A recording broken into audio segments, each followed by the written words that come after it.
Namaste. Today we are going to discuss about one of the medical emergency and one of the reason for most of the even the celebrities also that they reach to the hospital that if something has happened in the court, the first thing will be coming the call to the cardiologist that he is having chest pain, and this is the area where the medical science has to go more aggressively. A patient has to be admitted and he has to be evaluated.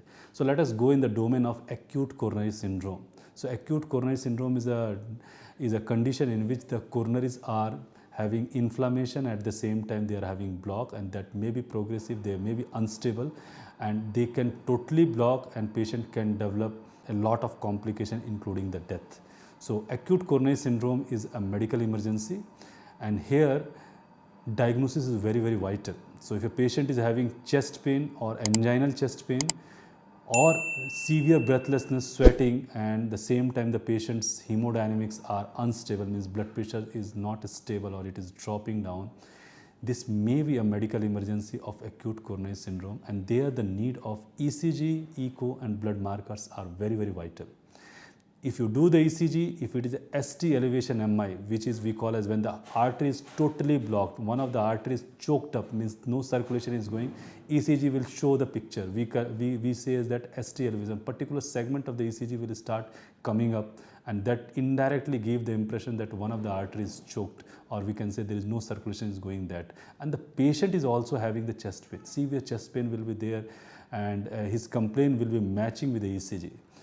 But there are situations in which the heart, the blocks are not fully, means it is not totally blocked and it may be partially blocked, but it is unstable and the inflammation is going on because of acute coronary syndrome. And the ECG may be having minor changes, means there will be ST depressions or there may be ST flattening. These are the findings. And in that scenario, we do the echo and TROP-T, and these two investigation add-ons. Sometimes there will be TROP-T will be positive, we call as that it is a non-ST elevation, means without blocking, fully blocking, the patient is developing myocardial infarction, means heart attack. Or the patient may be having TROP-T negative, even though the patient is TROP-T negative, but the coronary complaints are very clear cut. So in that scenario also, we say that it is an acute coronary syndrome.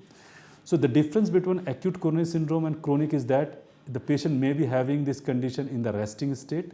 The symptoms will be progressive, means the patient will not be in the same state over the time. It will increase over the time. The course will be more progressive and the more stuttering, sometime relief and later on again increasing.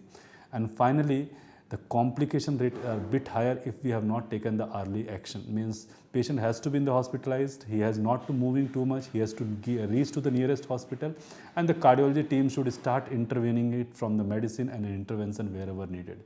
If the artery is blocked, we call it ST elevation MI. In that scenario, we have to take a decision, and probably the doctor who will be attending, he will immediately give that patient should be taken for the angiography, angioplasty. And I will suggest you don't waste the time on discussing the risk and benefit, because the disease is more dangerous. If the patient is having acute coronary syndrome and patient is having ST elevation MI, immediately take the decision that yes, we want to go for the primary angioplasty, and the risk benefit whatever is there, we have to accept it because it is a medical emergency. We can't expect the normal course. It may be sometime complicated also, and it is a team who delivers. But if the patient is unstable angina, non-ST elevation MI, no doubt medical management has to be started, and angiography and angioplasty can be taken if the patient's complaints are not relieving. So never to confuse acute coronary syndrome with the normal stable angina pectoris.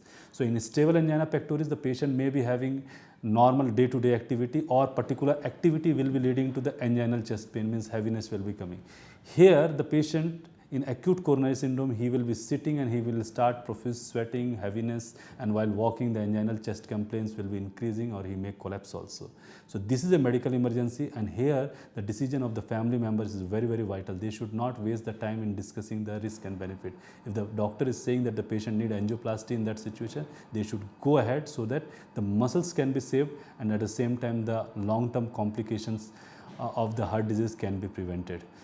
With this information, we will see you next time. If you are having any questions and query, kindly post. And after the angioplasty, the life is same what he was doing. He has to take some additional medicines, and some precaution and lifestyle modification will be needed, and that we will discuss in the later episode. Thank you so much. See you next time. Namaste.